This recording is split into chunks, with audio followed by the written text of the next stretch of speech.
Welcome to Inside the Program, presented by Academy Sports and Outdoors. I'm Joe Cook. That's Eric Naleen. It's a great sports weekend. Masters round 2 going on. Texas versus Oklahoma in softball. Of course, Texas versus Texas A&M in baseball. We've already got that preview up.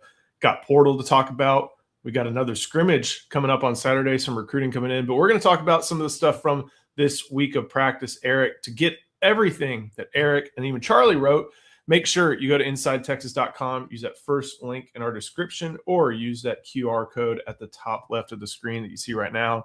50% off the Ultimate Fan Bundle, Inside Texas on 3 Rivals. Get all the best information, recruiting, basketball portal, everything. You can find it at Inside Texas. And time is running out, so make sure you go to our Instagram page. That link is in the description. Again, Texas playing at Texas A&M this weekend, and Inside Texas and Academy partnering up for the ultimate tailgate giveaway: a Blackstone grill, a Yeti cooler, 2 tumblers, 2 Longhorns chairs, and a tailgate tent, brought to you by our friends at Academy Sports and Outdoors. Go to that link in our description, check out the post on our Instagram, and there you will find all the different information for this Academy giveaway. Eric, great sports weekend, and Thursday you go, like I said, round 1 of the Masters into Texas spring practice. It has to have been number 11, I think, because then it's 13, 14, 15 heading into the spring game. So we're winding down on spring ball, and you had some great stuff over on Inside Texas. We've talked a lot about how Arch has mostly been in 7-on-7. We'll hear about him getting some sneaky reps in during team, but 7-on-7 still gives him an opportunity to do some things we expect to see from Arch Manning. Yeah, he's out there quite a bit in 7-on-7. He's participated a lot in that setting. He's looking good, as you'd expect. Yeah, everybody asked about his accuracy, if it's improved. The problem with gauging his accuracy, and his accuracy has been good in practice and maybe even a little better year over year in practice, is it was never really bad. He never really showed signs of missing the easy throws last year. So it's hard to go out on a limb and say, hey, accuracy is better. It's better in practice, but we won't know until the games. But he did, he threw a dime to Ryan Wingo on a corner route on Thursday for a touchdown. He threw a nice wheel to Raleek Brown. He's sharp, man. He's got more poise, more composure. The experience, I think, has gone a long way. He's had time to process last season and put it to good use. I think he's starting to do. I think when he confused Muschamp's guys a week or two ago that you reported on, I think it had to do with him going away from where the play design was, because he saw something else. He's starting to see the field at a higher level, which you expect to come with experience. Yeah, and even in those notes that you posted over there, the way practice has looked, at least in these past couple of days, maybe what people should expect in about 8 days when they're in the middle of DKR. Yeah, they're going to run a lot of team scenarios. I knew that when they said they weren't going to have a spring game. It's still going to be an entertaining, physical practice. I think they're even going to do some live settings. I think Sark said that, but they're going to do that. They're going to try to make it worth the fans' time. They do appreciate everybody coming out. I think you can meet with Sark after the field. I mean, Sark could throw a spring game and then go take a vacation, but he wants to be with the fans. He's just doing this because he thinks it's best. But they were doing end of game, which is 2-minute drill, which we might see next Saturday.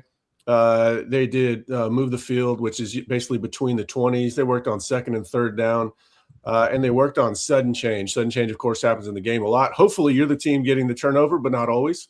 You have to be prepared for it, whichever way it goes. I think the one that the fans are going to see a lot of, and usually tends to be really spirited, is going to be red zone lockout. They didn't do that on Thursday, but that's when they actually keep score. If the defense keeps them out of the end zone or gets a turnover, they get points. Even if they hold them to a field goal, the defense gets points.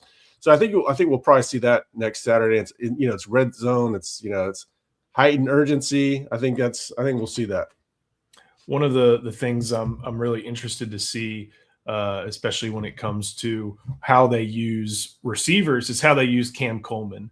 And you had some notes about that. And I'm trying to think back about what Hugh Freeze's offense looked like. And it looked bad because of who they had at quarterback. But overall, the system, the philosophy is kind of just that good old-fashioned spread offense where you have, you put your receivers out wide. You don't do maybe anything that fancy. I'm sure there's some nuance to it because it beat Nick Saban twice about 15 years ago. But I don't think it's as innovative as what Steve Sarkisian does. And as a result, Cam Coleman, his touches are going to look a little bit different this year compared to what they were doing last year at Auburn, where it just kind of seemed like he got the jump ball target Yeah, rate. he was a target receiver pretty much. He was stationary 50-50, just go up and get it. They had a poor yak. We already know that he's a much better athlete just from hearing, talking to people that see him every day. He's a much better athlete than you'd expect from seeing his highlights, where it was, just catch the ball, either touchdown and celebrate or get tackled. They're getting him a lot more on the move, crossers and drags and that sort of thing, trying to create a little bit of space for him to operate because he is fast. I think they're having him use the whole route tree too, because we're hearing about him being a good route runner as well. He made a very acrobatic catch in team on the sidelines on Thursday. Of course, we saw that one that went viral a couple of weeks ago or 2 weeks ago on Samari Matthews. I don't think I mentioned Samari Matthews in this update. I've got a lot of stuff on the cutting room floor. I'm going to have to go through notes from the last 2 updates and see what didn't make it. Samari Matthews is balling. But yeah, Cam had a very good practice on Thursday, moving him around a lot, that acrobatic catch on the sidelines. He looks like the real deal. I'm trying to find I see the question from Sugar Poppy in the chat, and it's a good one. Thank you for the super chat. Evan, I think he had a list of players that he listed as like the top 4, and I'm about to be able to find it in just a second. But who do y'all think will be the 5th guy that rounds out that rotation? And I'm about to be able to find there we go. Well, obviously, go ahead. He's saying his top 4, Arch, Cam, Gooseby, Simmons. Who is the 5th guy that kind of becomes like the next guy that everybody understands and knows about on this team? Yeah, and our guy Fuddy, who loves the NFL draft more than life itself, had this question on the board, had a poll question. I think Jelani McDonald won it for number 5. Jelani probably does have the most draft upside. You could probably throw Rasheem Biles in there, except they downgrade linebacker. They downgrade safety a little bit too. One position they elevate, which could find their way into, especially based on our reporting throughout the spring, is Bo Masco at corner. Man, we wrote about him again this morning. He's extremely good in coverage, got really good feet, really good change of direction. He's kind of feisty too. He's not a little guy. He's not very tall, but he's physical as well. Masco could find himself, second rounder after this season, at least based on the noise we're hearing about him. But the safe bet is that Jelani McDonald, because he's got terrific athletic measurables. He's got terrific size. He can cover very well for a safety, but he's also physical. So I'm not sure that he's really lacking in any area outside. Probably needs a little more consistency. But he has all the physical and athletic traits the NFL is looking for. So Jelani's the safest bet there. I like that one a lot. I'm trying to figure out if it's going to be Hero Canoe or Lance Jackson for me.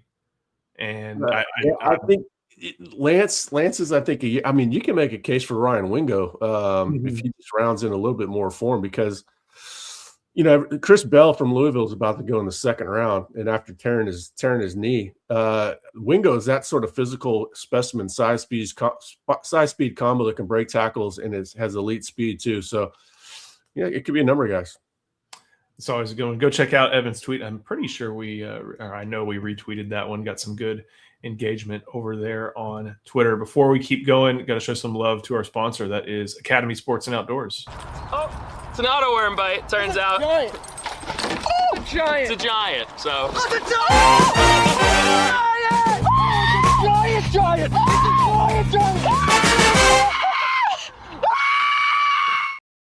We now get to Texas Homer's favorite segment of the show, and it's good news about inline tight ends. And we've talked about Michael Masunis, and Sark has too, about not only him being able to open up that C gap, but be a threat in the passing game. I think we had a question on our live yesterday about who's going to be the Malik Agbo role.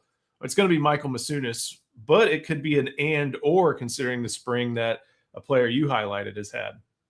Yeah, Spencer Shannon, we were hearing about him a lot.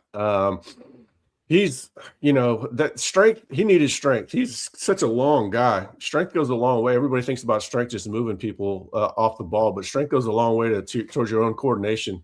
He kind of like the baby giraffe. He grows up and gets stronger. He's able to control his limbs better. When I saw him on that first practice, we're not supposed to really talk to him. I said, Spencer, what are you weighing, dude? He's like 265. I said, it looks like it. And 265 would look bad on somebody that's like 6'4", maybe. But what is he, 6'6", 6'7", maybe? Mm-hmm. So he looks athletic and strong, and it's starting to show up in the passing game. Obviously, he's known for being more of an inline sort of guy, but they're moving him around, and as it was described to me, it's they're doing Gunnar Helm type of things with him. Kind of having to come across the formation and getting him in space, hitting him over there on an over route, drags, stuff like that. A lot of stick routes too, which you expect from a tight end, but he's basically got the Gunnar Helm route tree available to him right now, and he's making plays. As it was told to me, they could put Masunis and Shannon out there at the same time, which I don't think I would have predicted that a month ago. His next target will be his first in his career. So he's getting a lot of them in practice. Now, again, this is another way to test the Muschamp defense, right? Because they struggle with the linebackers, struggle with him in coverage a little bit, or with tight ends in general. So I think they're trying to stress that Muschamp defense for the event that other teams try to do it. But he's getting a lot of targets. I think that stressing the linebackers note feeds into this pretty well. Why is Texas not giving Brad Spence more looks at Mike? Seems like a waste of talent to keep him as an as-needed Sam or Jack.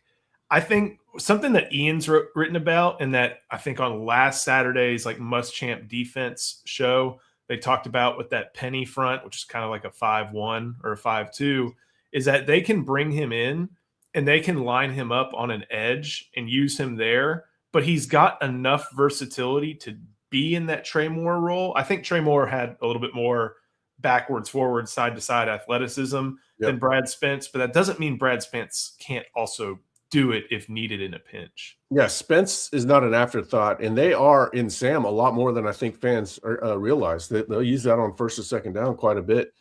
I don't think they're using him at Mike much because, when Ty Anthony Smith comes back, there's no way that they just rotate Biles and Smith, all right? And they're not on the field at the same time. That's not going to happen. So I think they like Cryer at Mike, but also they could play one of Smith or Biles there. I think it would be Biles just with his more experience.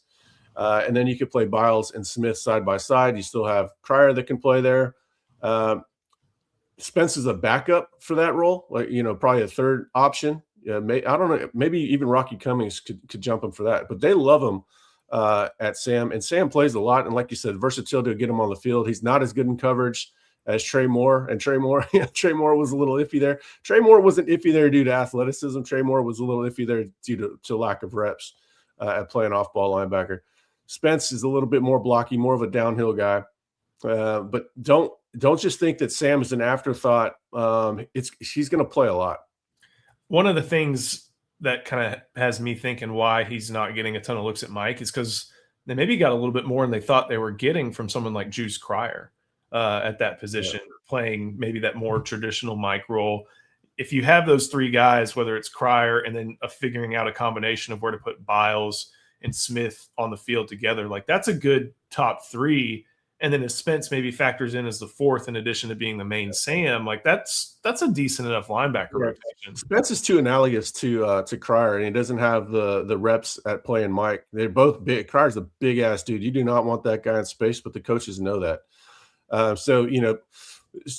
Spence just isn't a better option than Cryer. So focus on him on at Sam, and also moving him around. They're gonna hunt blitzes for him, I'm sure.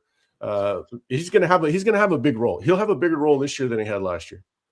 So you had a few more wide receiver notes. Coleman, Wingo, everybody knows about that. You'd mentioned, as Sark had, that Khalil Lockett's dealing with a lower leg injury. But one of the receivers that everybody seems to want to hear more and more about is a true freshman in Jermaine Bishop. And, man, it's looking like the reps are going to be heading his way this year when it comes to actual game time. Yeah, and everybody's going to be able to see him on next Saturday because, Wingo won't be full go during team and Lockett is out. So everybody's going to get a very good glimpse. He had a ton of reps. He probably his most work with the ones on Thursday, and he just looks really good, explosive, fast. They're keeping him outside despite the shortage at slot with Emmett Mosley out. They just love everything about him. Just super athletic, mature, all the stuff we've been talking about. But also mention, when walk-ons make noise, we're going to tell the world because this is about what happens in practice and what's going on in the team. We were talking about Jett Bush early. We were talking about Michael Taff extremely early. And, we're a little late to the party on Rhett, but he's just now starting to make noise. That's Rhett Anderson from San Antonio, Alamo Heights. Now, I'd heard about him behind the scenes a time or two from Alamo Heights people. And I checked in and they said, yes, he is athletic and all that. But he's actually making plays in practice now with the opportunity, making plays for KJ, making plays for Dia. And, I don't know that we're going to see him much out of token playing time at wide receiver, but he's also getting looks on coverage units on special teams. So that says a lot about what he's meant to the program. And Sark is, if Banks isn't going to play you on special teams just because, hey, you're a good story. So obviously he's putting in work for the team. I'm 90% sure that he was a receiver along with Jack Endries and Michael Taff, who was running routes for Matthew Caldwell at the Texas Pro Day. So speaks to what he wants to do for the team. And they're going to put a good athlete out there in front of pro scouts for Matthew Caldwell's benefit. Let's go to the offensive line. Always going to be a big topic of conversation, especially in the spring. And we've heard and you've written that Colin Simmons can kind of jack a practice up with 6 sacks if he really wanted to. Yeah. There are some other guys like Lance Jackson, like Zina Umeozulu, who have done good things and are being utilized, all 3 of them, somehow on the field at the same time. That's a lot for offensive linemen to deal with. But at the same time, this offensive line, even with that stout defensive front and pass rush, is doing some good things this spring. Yeah, I'm having trouble conceptualizing everything they're doing because there's just so much. And that's one of my concerns. I'm not sure if anybody behind the scenes holds it, but it's hard for me to understand what the heck is going on. Because one minute we're talking about, Spence at Sam out on the field a lot. And then there's other alignments where it's Zina Umeozulu's at D tackle. And you've got Lance Jackson and Colin Simmons out there with Hero Canoe. Obviously, that's going to be a different type of package. But they'll use that on early downs too. And that's testament to it's not just like a NASCAR package. They'll use it earlier in the series. And that's testament to the physicality that Zina is playing with now. And the whole team is stronger. We've been mentioning that. But and Zina was showing signs of physicality last year. But yeah, there's just so much they can do. And the funny quote about Colin was he kind of forces Sark to take him off the field so they can have a normal practice. But I want to get to this comment that lived rent free in UT. Brings up because I mentioned Gaffard the other day. He's probably the third tackle getting the third most reps at D tackle behind Hero Canoe and Alex January. This is another position, man. They mix and match these guys so much. You can have Gaffard line up with any other D tackle, and it's just there's just so much going on. There's so much interchange. Obviously, they have the 3-man front where he's at nose tackle. He's also playing 2-eye. Gaffard's going to play a lot. We knew that when they got him. They worked pretty hard to get him. They really needed a mature, big type, a better version of Bill Norton is what they were looking for, and I think that's what they got. I'm looking at he had 462 snaps. Lowest snap count in a game was 19, and that was against Alabama A&M. So they put him out on the field a lot in Arkansas. Dude, his duty cycle is crazy for his size. We looked at his snap counts, and I think it was more than any Texas D tackle. Texas was deeper at the position. So it's that guy. He's a machine. And if they can limit his snaps, he's going to be even more effective. He'll be the main 0 tech, but he's got to be able to play 1 tech too, and that'll be the thing. A couple comments to get to from Jay. Seems like the players are getting hurt a lot more. Kalik had a lower body injury. I think they said Caden Shearer did as well. I think they're also being pretty, I don't want to say careful, but strategic. Yeah, extremely careful. A lot of these guys are coming out of the season, and they had minor surgeries, and some of these guys would be practicing if they needed them to be. Xavier Filson could probably go. Ty Anthony could probably go. None of these guys. There's just no point. There's just no point. It's a different game too. These guys are they're paid athletes. You got and you want. And Sark is also looking at not a 12 or 13 game season, but the potential of a 16 or 17 game season if they need it. So. It's just them being more careful. The injuries aren't more numerous; they're more public because of lack of participation or limited participation. A few more questions. I know the running backs are explosive, but how are they handling pass protection? And are there any updates on Jet Walker? Walker is physical, athletic, and fast, but still pretty raw, kind of a cut and go guy. And it's the run game is not always cut and go. So he's still learning, the blocking schemes and all that. He looks like he has a future for sure. But, he fits a unique fit. And you've already got Derek Cooper, who is, the noise couldn't get any louder about him. And also Michael Terry ahead of him for that specific fit. So stash and store him like they knew when they brought him in, and keep developing him. But he's showing some signs. Pass pro, this is where I think Derek Cooper really has to step up and show that maturity that we keep hearing about. We hear that he's way more advanced than most freshman running backs. I think that files under pass pro as well. The best pass blocker is going to be the most valuable guy on third down. Now that's the problem with like Raleek Brown, because you really want his receiving ability and the ability to throw him screens and draws and all that stuff that you do on third down. Except the pass pro isn't there with him. He's the last guy they want to put in pass pro. Ryan Niblett still got to get better at it. We hear Hollywood Smothers is okay at it. Michael Terry's pretty good at it. So I think we're going to figure out more about that in August. I think fans are right to ask about that. That's one of those things that we're going to be monitoring throughout, especially with like your athletic scat back type not being the guy that you want in that situation. Some of the smaller guys can handle it. Trey Wisner was very good in that role. That was one of his strengths. Some of these other guys are still learning about it, but I'm optimistic based on what I've heard about Derek Cooper and Michael Terry in that role. Michael Terry doesn't look like your typical third down sort of back, but he's very versatile. We know that he could play wide receiver. We know he played, wildcat quarterback. So there's things you can do, but we're still learning more about it. It's a good question. We'll be answering that one in August too. One of the things that the development of both Shannon and then Masunis has me thinking about is if you need a 6-man protection or you need a 7-man protection, like, you can use different combinations to put that 6 or that 7 together. Let Smothers, let Brown, let Cooper maybe go out in some routes, line up. Two back sets. You could do 2 back sets. Yeah, there are ways to overcome this that isn't just like, oh well, throw your hands up in the air and hope that they don't get there in time. Raleek Brown with Michael Terry out there in a 2-back set. Terry's your guy that stays home and picks it up, and then you still Raleek out to space. Gave me a good idea for our annual roster draft. Go with this one from Living Rent Free. Haven't heard anything about Colton Vosick. Has Richard Wesley already passed him up? Wait, is the nickname going to be Raleek him out in space or what? I like that one. That's pretty good. Yeah. All right. I haven't heard anything about Colton Vosick. Has no, I wouldn't say Richard Wesley's passed him up. No, it's just, Colton Vosick, there was a lot of hype on him early. And then the injuries really derailed him. And, he played okay. He plays very hard. He looks really good when I saw him. I'm just, let's just let Colton do his thing. He's got Zena ahead of him, Lance ahead of him, but he's going to play a lot. He's still a very talented player. Let's just let him do his thing, come back. He needs to stay healthy for a prolonged period of time. He's had a lot of setbacks. Remember, this is a player that a lot of our sources thought had more upside than Ethan Burke. We just saw how well Ethan Burke played in his senior season. Vosick still has some runway left in his career. Now, I would not say Wesley passed him up, but Wesley is definitely promising.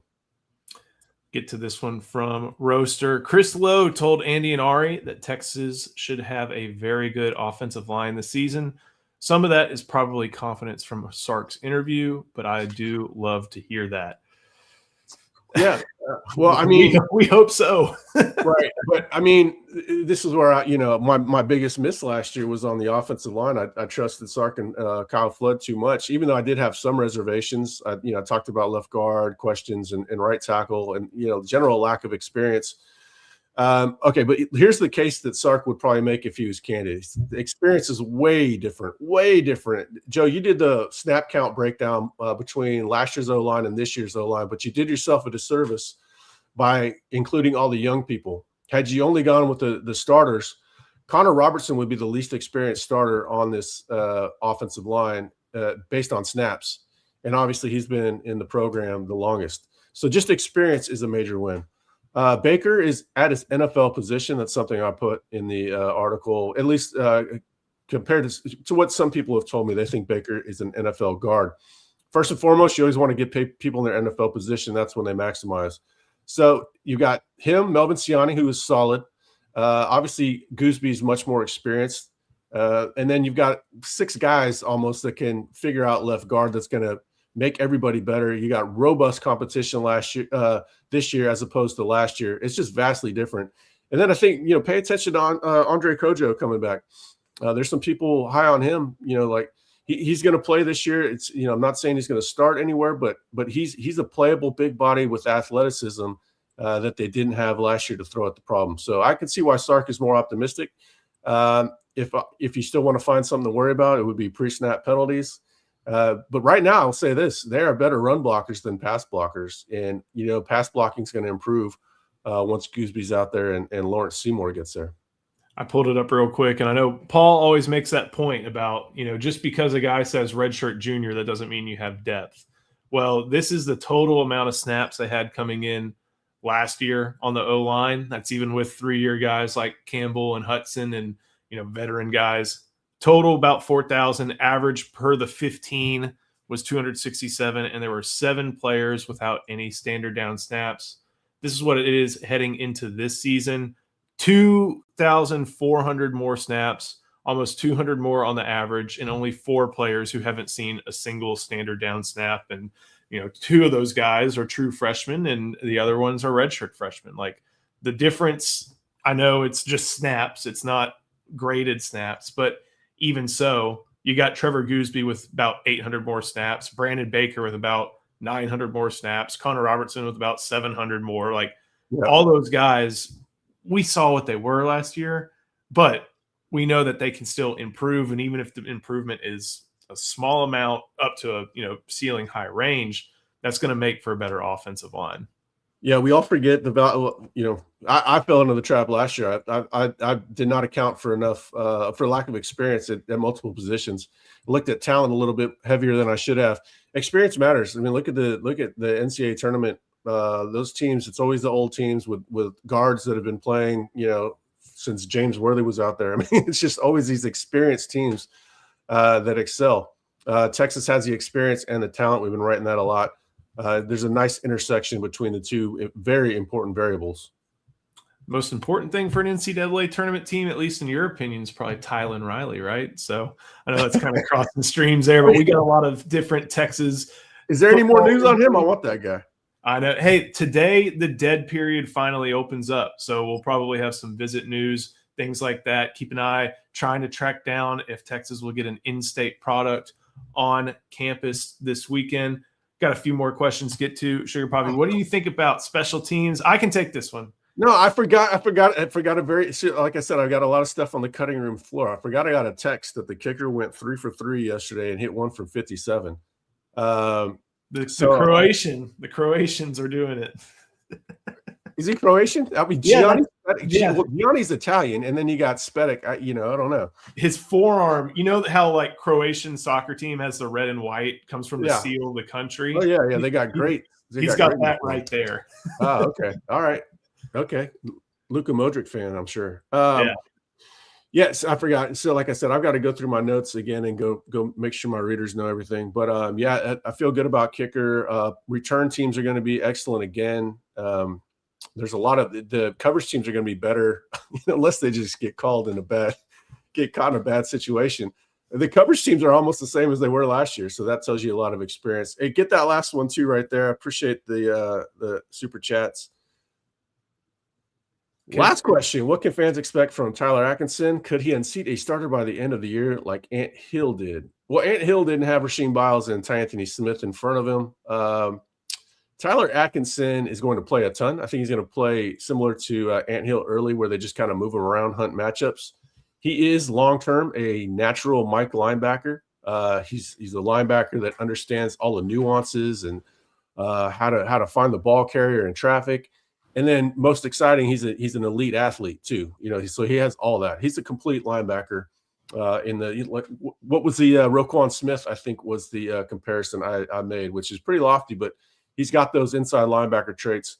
But this year it's a tough position to play as a very young player. I think they're going to bring him along basically at whatever speed he's comfortable with. I don't think he's going to start by the end of the year because I think Ty Anthony's going to be growing at just the same rate that he is. And then you've got Biles and Juice Cryer, but he's going to play a lot. Always good stuff. Make sure you go get everything over at Inside Texas. Use that first link in our description. Use that QR code at the top left of the screen. 50% off the Ultimate Fan Bundle. That's Inside Texas. That's On3. That's Rivals. That's football info. That's spring game coverage. That's recruiting info. That is basketball portal intel. That is baseball coverage of an important series this weekend in College Station. Everything you need over at InsideTexas.com with that first link in our description. And head to our Instagram page, the Ultimate Inside Texas Tailgate Giveaway, brought to you by Academy. Get a Blackstone grill, get a Yeti cooler, 2 tumblers, 2 Longhorns chairs, and a tailgate tent, $1,000 value. I don't have to keep it in the back of my car during a rainstorm this year, but this is going to be a great thing to come check out.